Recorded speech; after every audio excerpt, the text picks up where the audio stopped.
já tivemos um contato diretamente com o FBI, nós fomos ao Washington, eu, o presidente da CPI, o relator, nós estivemos lá para conversar com a Procuradoria, como se fosse uma CVM, e também com o FBI, para que a gente pudesse mostrar para eles a documentação que nós tínhamos, junto com o procurador Ivan Marques. Ambos houve decisão liminar do Supremo Tribunal Federal em habeas corpus para eximi-los da obrigação de comparecimento perante a CPI. Isso é algo inaceitável, que já chegamos, qual é o número? 21, que não compareceram. Infelizmente, tivemos uma intervenção muito grande do STF. Foi dado, por alguns ministros, a oportunidade de eles nem sequer comparecerem à CPI. Foi orientado para ficar calado, então, para não responder a nenhuma pergunta. Há quanto tempo o senhor trabalha na JBS? Ficarei em silêncio, excelência. Como o senhor conheceu os irmãos Batista? Permanecerei em silêncio. Informo que para hoje também havia sido convocado o senhor Luiz Antônio Mameri, ex-executivo da Odebrecht. Saliento às vossas excelências que para o senhor Paulo Sérgio Formigoni de Oliveira houve decisão liminar do Supremo Tribunal Federal em habeas corpus. Houve solicitação ao Supremo Federal e à Procuradoria-Geral da República para a tomada do depoimento. Informo que tanto o STF quanto a Procuradoria-Geral da República não se manifestaram sobre a sua solicitação da CPI.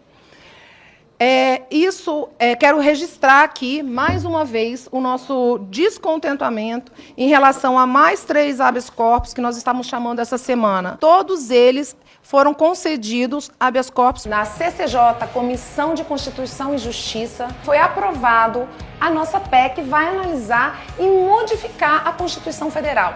Não podemos aceitar a intervenção do STF no parlamento. Lembrando que no período de 3 meses nós tivemos 21 habeas corpus, todos eles inclusive blindando a família Batista da JBS pela segunda turma, a tão conhecida segunda turma, que é amiga dos empresários que desfalcaram o Brasil. Nós não podemos aceitar essa intervenção. E que foi no mesmo dia que os agentes americanos estiveram no gabinete, eles estiveram dizendo o seguinte, que não existe, a transparência do banco foi tanta que eles mostraram, inclusive, do resultado, mas eles mesmos mostraram que a auditoria não chegou aonde tinha que chegar, ela não tinha acesso a documentos sigilosos, ela não teve como objeto o Joesley e nem o Palocci, porque eles já estavam sob acordo, quer dizer, foi uma auditoria que foi feita uma auditoria vários momentos no BNDES, que alguns questionamentos na CPI, que era o quê?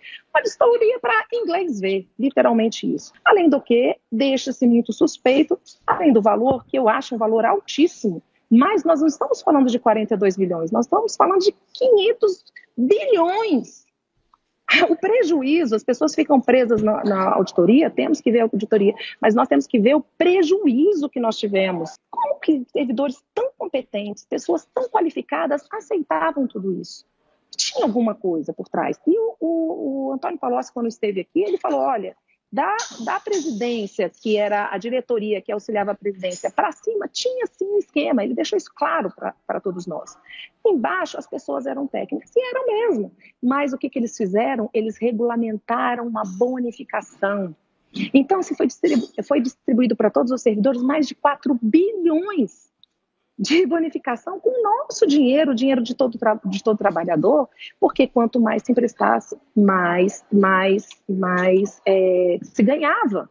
E naquele momento, em 2008, quem de nós poderíamos sonhar que um presidente da República iria para uma cadeia, ou que um grande empresário como Marcelo iria para a cadeia? Então, infelizmente, nós temos aí o que? A amostra sincera do que é valores e ética para a nossa sociedade. Por isso que eu digo que nós temos que ensinar as nossas crianças valores, porque naquele momento a impunidade era algo que estava no senso coletivo. Então nunca se pensou. Então um servidor, por mais competente que ele fosse, ele estava recebendo a mais, ele sabia que não existia e não ia acontecer nada.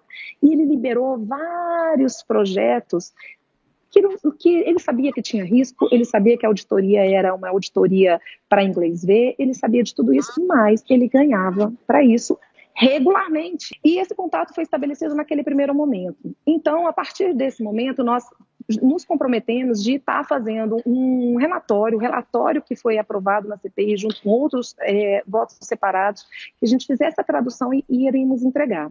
A minha surpresa foi que, no decorrer da CPI, nós tivemos acesso a muitos outros documentos. E um deles que nos chamou muita atenção foi as atas da CAMEX.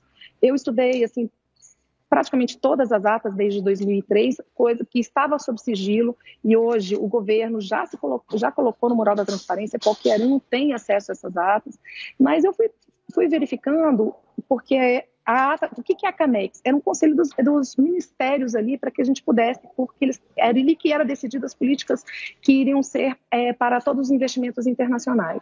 Mas antes da CAMEX, se tinha uma reunião da COFIG, que também foi feita pela CAMEX, essa abertura desse conselho, né, que é um conselho técnico, que fazia todos os estudos técnicos para que a CAMEX tomasse a decisão. Então, me chamou muito a atenção que muitas pessoas acham que o dinheiro emprestado só foi através do BNDES, e, para nossa surpresa, não foi só através do BNDES. Vários programas de incentivo a países socialistas na época foram subsidiados através do nosso dinheiro para esses países. E aí eu digo Cuba, Venezuela, Angola, todos esses que não passaram necessariamente pelo BNDES. Isso nos chamou muita atenção. E aí nós comentamos isso naquela primeira entrevista que nós tivemos lá, junto com todas essas autoridades americanas, junto com também o procurador Ivan Marques. E, para minha surpresa, eu, com todas essas informações, e tem uma situação que nos deixou muito intrigada, a questão dos mais médicos. Porque lá nós tivemos conhecimento que existiam pessoas, médicos cubanos, e hoje autoridades, senadores americanos, que já estavam desde o começo do ano falando a respeito desse programa Mais Médicos, e inclusive falando de trabalho escravo. Por quê? Porque eles alegavam que tanto o governo quanto a OPAS foram coniventes com isso tudo. E a partir daí nós começamos a colher assinatura, conseguimos mais de 200 e poucas assinaturas no primeiro momento, para que a gente pudesse colocar uma CPI voltada exatamente para todos os valores que foram entregues a Cuba, e também trazendo essa questão dos mais médicos, que já está acontecendo nos Estados Unidos, essa investigação, desde janeiro de 2019, né? Então foi entregue todos os documentos que foram nos autorizados para que a gente pudesse entregar, e ficamos de exatamente fazer, ele se dispõe, como as investigações lá está muito mais avançada aqui no Brasil, eles se colocaram à disposição de também nos fornecerem documentos, inclusive fazer com que eu me encontre com esse senador, que é um senador que já traz essa bandeira há muito tempo, um senador que é de Miami, para que a gente possa fazer essa troca de informações e realmente esclarecer toda essa situação. Então a gente percebe que existia sim um esquema orquestrado, uma política que foi mudada, inclusive legislação, para que ela acontecesse, e que é muito importante a gente dizer que muitas das vezes os atos a gente não consegue encontrar materialidade vamos dizer, do prejuízo. Mas que prejuízo é esse que nós estamos falando? Porque o prejuízo é que não houve desenvolvimento econômico no nosso país. Quantas micros e médias empresas poderiam ser beneficiadas com esses 50 milhões? Bilhões, é importante isso, 50 bilhões. Quantas pessoas poderiam sim estar desenvolvendo o país com empregos e com dignidade?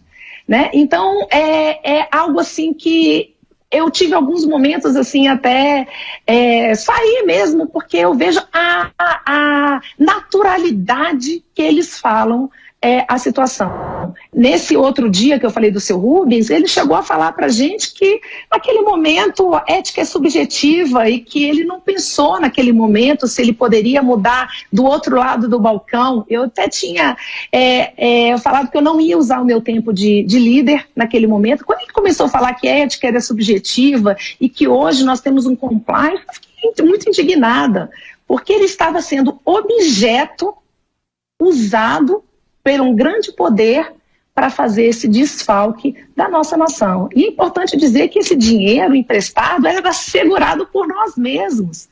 Então, de qualquer maneira, o Brasil estava envolvido na história. Inclusive, um requerimento meu chamando a presença do Antônio Palocci, que não é uma presença que muitos da oposição não queriam. Então ele já está aqui, já aprovado, nós estamos esperando só o tempo para chamá-lo. Semana que vem nós temos aí o Guido Mantega, também é uma pessoa assim que você vê a digital dele em vários aspectos, e nós estamos muito empenhados. Eu posso dizer que tem um grupo de parlamentares que está colocando isso como prioridade absoluta, estudando o caso, trazendo pessoas aqui para dentro do gabinete, estudando, entendendo, para que a gente possa mesmo mostrar e apresentar isso para a sociedade. Eu estou sendo incisiva nisso, porque eu entrei na política com uma defesa muito forte dessa nossa responsabilidade. O que é ética? Nós temos que ter essa responsabilidade com o nosso país, porque a repercussão disso, muitas pessoas ficam muito ligadas no dinheiro que foi desviado e quanto que ficou rico. Mas isso é importante, mas o mais importante é o hospital que não funciona, é a criança que está entrando para o tráfico, é as consequências da corrupção. E isso é algo que me deixa muito triste, porque eu estou vendo aqui no Distrito Federal essa realidade. 400 mil desempregados, crianças com 6 anos usando crack, hospital que não funciona, e isso parece que é algo meio que natural. O brasileiro ficou meio que anestesiado que a corrupção existe. Então a gente tem que mostrar que não é certo isso. E foi muito interessante que um depoente, que é o Rubens, ele falou isso: a ética é subjetiva. Naquela época eu não faria, naquela época eu não achei problema, hoje eu não faria.